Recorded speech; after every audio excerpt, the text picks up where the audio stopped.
commencement était la parole, et la parole, et la parole, et la parole, Christ, radio, parole vie, la radio qui donne à travers la parole.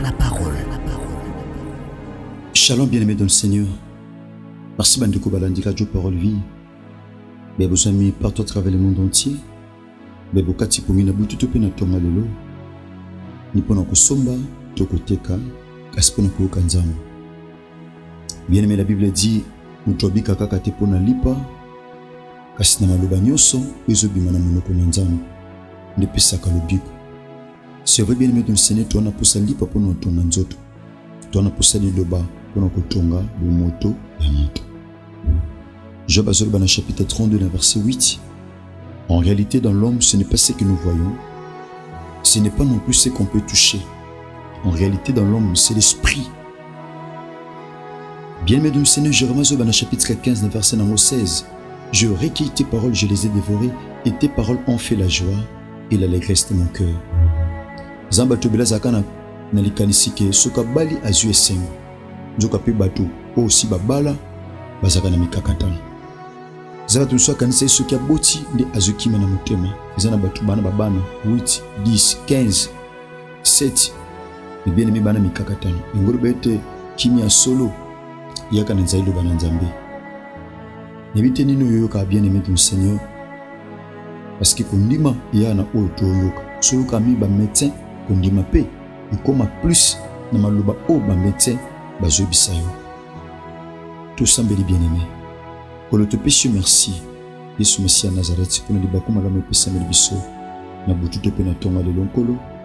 Ya kusan boso na yo pe ko kwa belo na yo tata. Dieu me sente pesa bomo afin que message oyo ezwa vie. Na ramener toute pensée captive na obéissance na komina yo nkolo. Na kombo na yo Yesu Messia Nazareth ndeko le to sambeli. Et to lobi amen.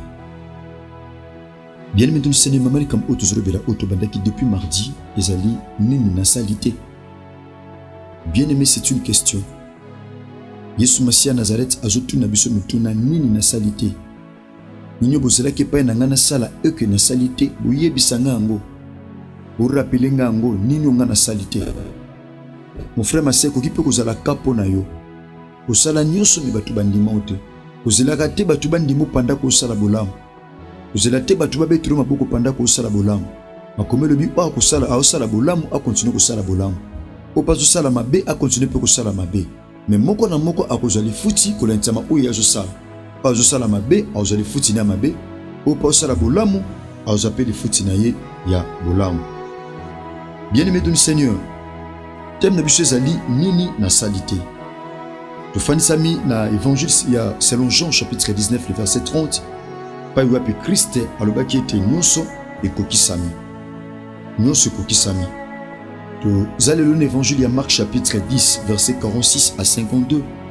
Mais pour la raison un temps, bien-aimé du Seigneur, to ozo quelques versets seulement peut permettre biso bien-aimé to leka nako bien-aimé du Seigneur directement na matia na biso na tangina kobana verset 49. La Bible dit ici, Jésus s'arrêta et dit: appelez-les. Bien-aimés, ils les appelèrent l'aveugle. Ils appelèrent l'aveugle en lui disant: bon courage, lève-toi, il t'appelle. L'aveugle jeta son manteau et, s'élevant d'un bond, vint vers Jésus. Jésus prenant la parole lui dit: que veux-tu que je t'efface? Rabouni, lui répondit l'aveugle: que je recouvre la vue. Et Jésus lui dit: va, ta foi t'a sauvé. Aussitôt, il recouvra la vue et suivit Jésus dans le chemin. Tika Yesu Messia Nazareth apambola loba oyo totangi. Bien-aimé dans le Seigneur, cher papa et maman, l'évangile de Jean chapitre 19, na verset nango 30, Christ a déclaré maloba o na croix, na sima ya komelisa e vinaigre, na sima komela vinaigre. Alobi tout est accompli akitisi elongi. Bien-aimé pe azongisi molimo epai na nkolo. Bien-aimé toi tout est accompli. Tomekaki moi muke lobi par la grâce de Dieu. Bien-aimé de le Seigneur, au fongola makamsu bien-aimé par rapport à autres anango comme thème. Tobaki tout est accompli surtout même en grec. pesi biso tetelestai. Tetelestai ezotalisa biso bien aimé accomplissement parfait ya mission, accomplissement parfait kosala nyonso, kopesa nyonso, kolongisa na nyonso. Donc kopesa o esengeli kopesa, kofuta o esengeli kofuta. Tetelestai. Bien aimé de Seigneur, kopesa o esengeli kopesa, kokoma na suka ya mission d'une manière parfaite. C'est ce que Christ avait fait. Bien aimé de Seigneur, Christ a comaki na suka mission et voilà pourquoi le Père, tout est accompli. Pourquoi le tout est accompli? Bien aimé, Christ a réalisé 4 sortes de miracles. Ah, na sénatan, a ça qui miracle belé. Mais ils allaient documenter, ils ont à peu près 37. Mais ça au-delà. Na 37 miracles, ils allaient documenter, bien qu'ils aient au-delà. Bien aimé de Seigneur, a ça 4 types de miracles. Le premier miracle, c'est un miracle, il y a exorcisme. Donc, l'exorcisme, c'est un miracle, il y a chasser les démons. Christ a chassé les démons. Bien aimé de le Seigneur, Koutou a yébisi biso na livre à Marc.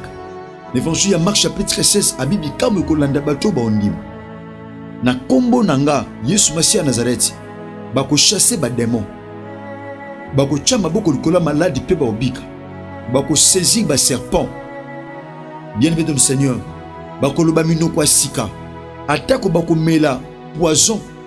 Ce qui est bon, bato mususu bango ko sala bango le côté. Bien aimé, ça c'est la parole du Christ. Christ a dit tout est accompli. Ngolo bani. Nanzela nanga bato ba mela ki poison et sala ki bango le côté. Parce que na croix na kokisi nyonso. A kokisi nyonso.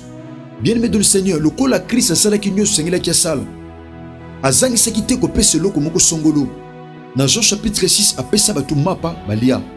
Et pas il map tout mama qui na boulangerie. Le monde en a quitté, batou balia, balamoko map. Bien aimé de le Seigneur, Christ a tamboula le colo à maille. A calma mbonge, mou pepe. Yesu Masia Nazareth a spécial délivrance ba ibande ko vivre na kata tombo. Ba fuya gadara.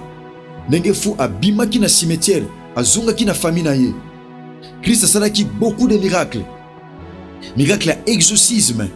A cela qui miracle y a nature. D'autres miracle à nature. Bien aimé, tout le monde a Christ n'a tamboula qui lui colle à maille. Ni n'a sala quitté. Miracle bien aimé de le Seigneur exorcisme. Tu pas ko bengana ba démon a sala qui ango. Miracle ya ko tamboula na maille on les miracle y a nature. Deuxième miracle Christ a réalisé qui est un miracle y a nature. A tamboula qui du colle à maille. Or na principe d'Archimède, tout corps plongé dans un liquide subit une poussée verticale. C'est pratiquement impossible. Tout corps physique est tamboula na maille. C'est pratiquement impossible. Et ngolo bani, Yesu Masia Nazareth azoloba, o ezaki impossible na bomoto. O ezaki impossible na chimie. O ezaki impossible na biologie. O ezaki impossible na nature. O ezaki impossible na science. Na science et pas nange koma ki possible. Na pesa ki nyonso na ba domaine nyonso. Na kausa ki même nzete na mkolo moko. Or, po nzete ekauka, esengeli non nzete bakata. To misisa ekufa. Nzete zaki na misisa. Nzete bakata te, mais liloba Christ ekausa nzete. Bien aimé, c'est ça le miracle en nature. Liloba Christ ekausa nzete. Christ a dit, personne, plus jamais personne ne mangera de ton fruit. Pierre a rappelé Christ a dit, maître, voilà l'arbre que tu avais séché. Tu avais maudit à sécher. Talan zoto la kela ki mabe nenge kauki. To moni miracle bien aimé de le Seigneur ya guérison. To moni miracle ya guérison. Comment Christ abikisi bato lenge na lolenge. Na Marc chapitre 2 na Capernaum abikisaki. Abikisi bato lenge na lolenge. Christ na ndaku ya Pierre abikisa belle-mère ya Pierre. Abikisa mwasi ya perte ya sang. Christ a réalisé beaucoup de miracles, mon frère, ma soeur. Il y a nature. Azubakata mutulito, Christ a zongisa.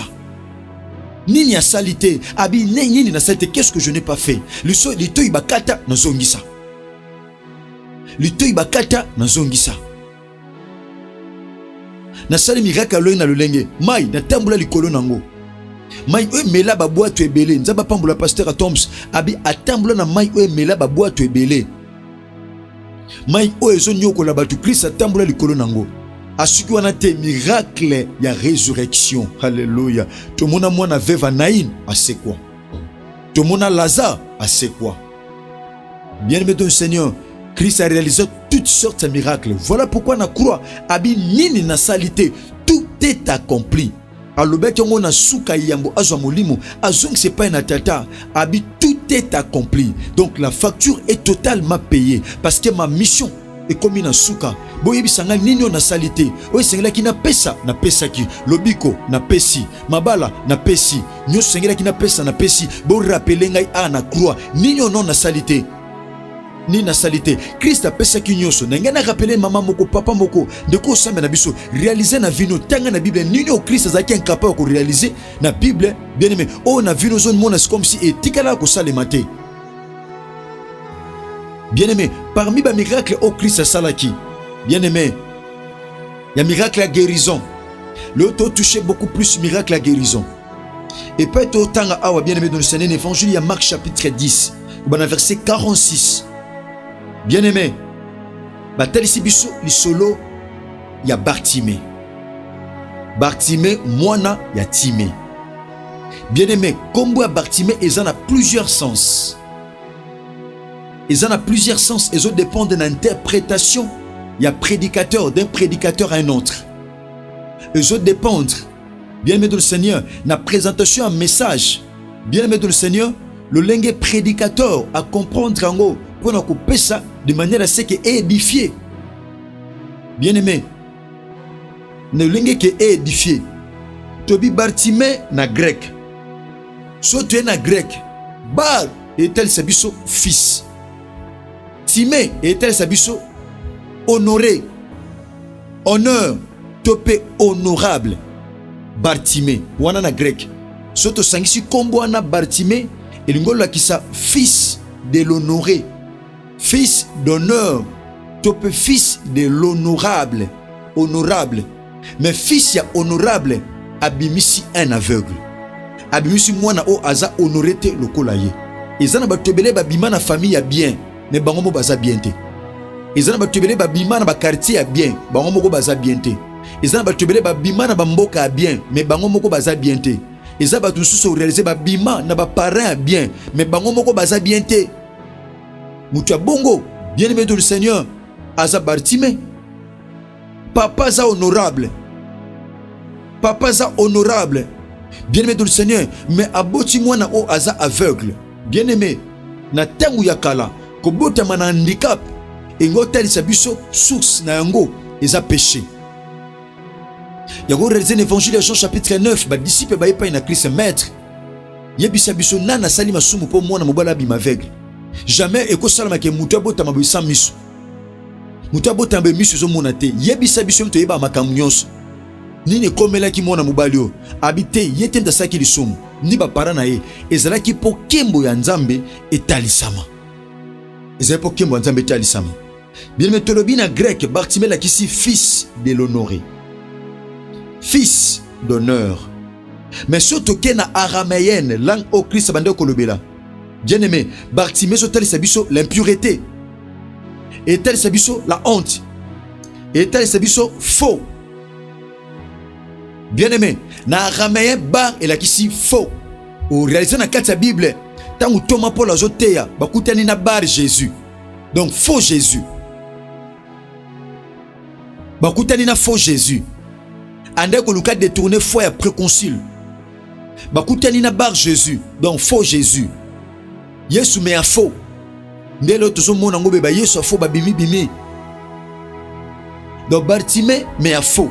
Bartimée a vrai, ma bimisi Bartimée a faux. Abimisi Bartimée a faux. Bartimée a vrai, ma bimisi a faux. Et ça n'a pas de belé a vrai, ma zo produit l'eau comme abbé.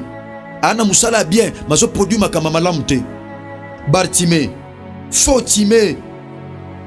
Abimi faux Timée, fils de la honte. Moi na soni. Yoko la zalaki moi na soni, famille ba rejeté. Famille ba bois kisiye.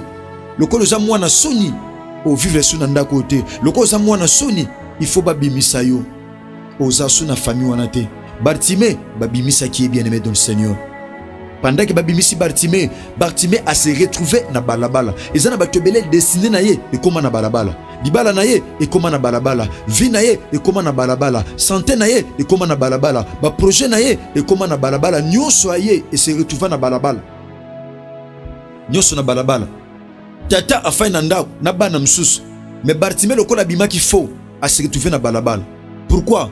Parce que eloko mabe influence ka malamu, lilala moko mabe ebebisaka 80 malala o eza malamu. Babi te yo fo bima, yo fo kende. Pourquoi? Parce que bima faux.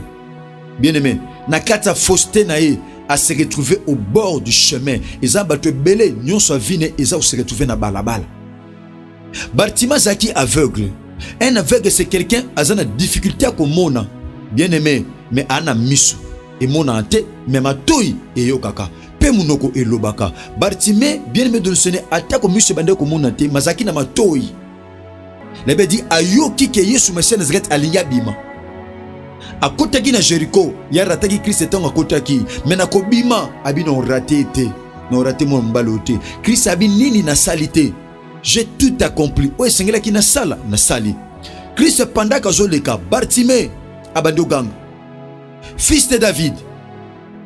Jésus, aie pitié de moi. Bien-aimé Nathan Wakalaso bengi Christ fils de David. Bien-aimé dans le Seigneur, c'est qu'on a la révélation ya Christ.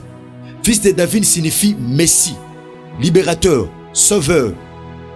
Abi fils de David, yokelanga mawa.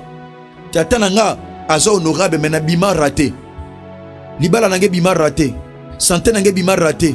Bana nanga bima raté. Le kola yo sala kanyonso. L'évangile ya lik fongola ki beaucoup na kata synagogue. Autant que le biété, l'esprit du Seigneur est sur moi parce qu'il m'a oint pour annoncer une bonne nouvelle aux pauvres. Bien-aimé, qu'on rendre libre et opprimé, qu'on publie une année de grâce du Seigneur. C'était ça la mission, l'agenda de Christ. Et ça qui planning, bien-aimé dans le Seigneur, te peut caneva. Oh, Christ a présenté qui biso ango. Christ a sala ki nyonso. Bien-aimé, tangu Bartimée yoki abandi koganga. Abandi koganga. Pendant que ganga, abi fils de David. Jésus, aie pitié de moi. Batu bazala ki pembeni. Bien-aimé dans le Seigneur, babi Bartimée fanda kimia. Ocha makelele. Izana batu bele aosambela batu bao kanti ocha makelele. Babi ocha makelele fanda kimia. Mon frère, ma sœur, nous sommes na radio parole vie ocha makelele te mo sambelaka. Ndobo na biso chaque samedi ochaka makelele te mais osambelaka. Ndo sama na biso chaque lundi atana musala ochaka makelele te mon frère, ochaka makelele te ma sœur. La Bible dit pendant kazo ganga. Bien-aimé, ba pe misie, ba bifanda kuna, tika makelele, mutozo senga lobiko, ba bezo cha makelele, mutozo senga secours, ba bezo cha makelele, mutozo senga libale pa na nzambe, ba bezo cha makelele, mutozo senga lisungi, ba pekisie, ba bitika, yozana tina ko bongate, pourquoi parce que monsieur mona raté, ozana tina ta ko somba parce que monsieur mona raté, wana tina ta ko bala parce que monsieur mona raté, ba bi yo vina yo, esuka kana ko senga kambongo. Bartimée akomaki mendiant. Yaya. Tangu batu ba pekisi, la Bible dit Bartimée a mati lisusu. So batu ba pekisi osali comme malam. Bien mettre au Seigneur, il faut mater lisusu. Bartimée a mati. Tangu Bartimée a mati. Yaya, so ya Bartimée et komiti et pa ya Yesu Messia Nazareth. So ya Bartimée et koina matu a Christ. Tangu Christ a yoki a telemi.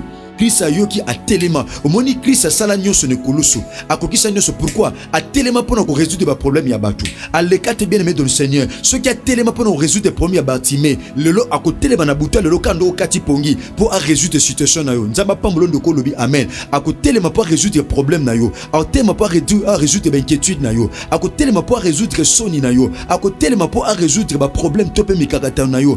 Christ a telema à sa reta. Tango telemi abi bobengela ngai. Christ atindi babenga mutu moko. Abi bobengela ngai aya awa. Christ atelemi kaka pona mutu moko. Mutongo pe aveugle. Mais Christ atelemi pona yo. Mona buta lelo. Christ akotelema pona yo. Oloba ke Yesu Messia Nazareth azana bomo. Christ akotelema pona. Christ tango atelemi bien aimé dans le Seigneur. Abi bobenga yo. Oh bien aimé dans le Seigneur. Na bomoto na mukili. Eloko malamu e evitaka eloko mabe. Pourquoi? Parce que eloko mabe e polisa eloko malamu. Nzoka toana nzambe moko andimaka biloko mabe o ba famille e boaki ba poussa ne pas inaye. Abina makomi venez à moi vous tous qui êtes fatigués et chargés et je vous donnerai du repos. Boya epai nanga bino ba nyonso bozana mikumba pe si bolemi. Pona pesa bino bo pe mi Bartimée. apusani pene ya Christ tango apusani Yesu Masia nazikata tuni ye mutuna abi olingi na sala yo nini parce que nga na nzambe na sala ka nyonso na kokisaka nyonso yebisanga pusa mutema na yo na ya bien aimé dans le Seigneur na les Actes des Apôtres chapitre 3 tango Pierre na zobande ko yapo bakota na temple bien aimé ndeko azalaki wana paralytique tango asengaki yaya tango Pierre abisaki nani lokote mutu wana ngolo bazaki na posa guérison te bazaki na posa mbongo contrairement na Bartimée bina na posa mbongo te na posa lo musute kaka na mona misu nange mona Christ abisie kende konima na yo e bikisi yo Bartimée amona donc Christ sala miracle ya guérison miso mutu banda ko mona te Christ bien aimé de nous a monicier bien aimé ngene biso mon frère ma sœur ezabilo musu tomsu oyo kongo na matoyi me miso monate lokola Christ akokisa nyonso nini o ya salite amonisa ba aveugle atelemisa ba koka bien aimé bato le boko ko kauka le boko fongwama Christ sala nyonso ezana loko moko te o Christ alemba na ko sala ezana loko moko te o Christ robate oboke nango o ngaite bien aimé de nous akokisa nyonso na sima ko loba na Bartimée abina Bartimée kende kondima ne biki so Bible dit tangu esili Bartimée alandi Christ ngolo bani Christ ya alongoli Bartimée na bord ya chemin Bartimée alandi Christ pe azongi na libota je me redis à quelqu'un na butu lelo bien aimé dans le Seigneur misala Christ asala pona yonanga ezako longola biso na balabala kozongisa biso na ndako na bondeli Yesu Masia Nazareth alongola libala no na balabala na butu lelo alongola musala no na balabala na butu lelo alongola santé no na balabala na butu lelo alongola misala no na balabala na butu lelo misala mutu mozo longo na balabala misala papa mozo longo na balabala misala mama mozo longo na balabala so mtanzo teya esala melayo to musu musala echona balabala okolongo na balabala to musu libale echona balabala okolongo na balabala to musu ba projet echona balabala okolongo na balabala to musu ya bien aimé dans le Seigneur relation ya libala echona balabala mezana nzambe moko na sima ko bikisa Bartimée logo 25 Bartimée na balabala ezaki po bande ko mona te yango comme ça qui est mendiant mais mendicité na vie na esilaki nzamba changer qui adresse na bondeli Yesu Masia Nazareth a changer adresse mon frère a changer adresse ma sœur adresse a passe ba mesana ko mona la yo nzamba changer yango adresse ba souci ba mesana ko mona la yo nzamba longolo nango adresse a célibat mesana ko mona la yo nzamba longolo yango nzambe songa longoli mutu adresse wana yaya nzambe songa longoli mutu adresse wana topé a changer mutu adresse bien aimé dans le Seigneur mutu zonga le soute na passe pas azalaki na bondeli Yesu Masia Nazareth so mesana ko mona na adresse ya célibat alongolo na adresse ya célibat na adresse ya kosenga na adresse ya konyokwama na adresse ya maladie na adresse à limitation na adresse à pauvreté il y a un Dieu a changé kabatu adresse na butelo pendant que non le basou mtazoteya bien aimé ton Seigneur et ça la melayo Christ a le but tout est accompli c'est que na changé batu adresse batu ba yebela bango adresse à célibat Christ a longola bango adresse à célibat batu ba yebela bango adresse à refus Christ a longola bango adresse à refus batu ba yebela bango adresse à ko defa mapa na tongo tango lamuki Christ a changé adresse à mouton ce Christ a changé adresse à mouton témoignage comme ka possible ce Christ a changé adresse à mouton est-ce que comme ka possible ce Christ a changé adresse à mouton le yembo c'est que comme ka possible ce qui Christ a changé adresse à mouton bien aimé dans le Seigneur ko c'est que comme amuninga mouton na bondeli Yesu Masia Nazareth ndeko sema na biso na buta lelo so mesana ko mono na adresse ya chômage a changer adresse a pesa adresse à musala bato ba mesana ko mono na adresse ya mikakatano na kolela azo changer adresse la Bible dit il est le même hier aujourd'hui et éternellement a changer comme Mephibosheth adresse azaka na Lodebar makolebukana Yesu Masia Nazareth nzamba solo père bomo le Dieu qui sert mon père Jean-Paul Mayata pasteur de la foi David a changé Mephibosheth adresse aboke no kolongole na Lodebar boye langai akoma na palais royal bako luka Mephibosheth na Lodebar bako mona ote bako luko na barabara ya lokola Bartimée bako mona ote bako luko na nzela lokola Bartimée bako mona ote bako luko na Lodebar lokola Mephibosheth bako mona ote adresse s'est changé na bondeli Yesu Masia Nazareth a changé adresse adresse ba mesana ko mono lelaka a changé adresse na butu lelo au nom de Jésus-Christ de Nazareth bien-aimé misale koloso et l'on change biso adresse tika bolingo ngolu pe bolama Christ bien-aimé dans le Seigneur et bien bienvenue père Bosami c'était votre frère bien-aimé pasteur héritier Bisiamou Herbi mona tatananga Jean-Paul Mayata pasteur de la foi merci tika bolingo ngolu pe bolama Christ et bien bienvenue ceux qui Christ a maison milité tokutani bongo lobi bien-aimé na fin moi o lokola mo mesano tozana activité il y a le sambo tozana activité il y a le sambo bien-aimé dans le Seigneur tondi ma Christ a ozanga te ko sala biso penza ngolu pe bolam bien-aimé vendredi il y a le 2 vendredi à l'aider, nde tozana 3 jours na biso le sambo lokola momesano, vendredi à l'aider, samedi à le 3, bongo lundi à le 4 mai, nde toko chuter nango par la grâce de Dieu. Donc plutôt lundi quand il y a les 5, nde toko chuter nango par la grâce de Dieu. Bien aimé, panza sango oyo activité tozana nango thème ezali l'atmosphère de Jacomoza. L'atmosphère de Jacomoza. Talaka thème bien aimé dans le Seigneur, tu sur l'atmosphère de Jacomoza. L'atmosphère de Jacomoza, je crois que les familles seront bénies. Tika bolingo pour la matrice, donc vendredi il y a l'obité mais vendredi wane kuyande tobanda nous biso par la grâce de Dieu. Tika bolingo pour la matrice bilabino. Merci que Jésus-Christ de Nazareth vous bénisse. Au commencement était la parole, et la parole, et la parole, et la parole, Christ, radio, parole vie, la radio qui donne la vie à travers la parole, la parole.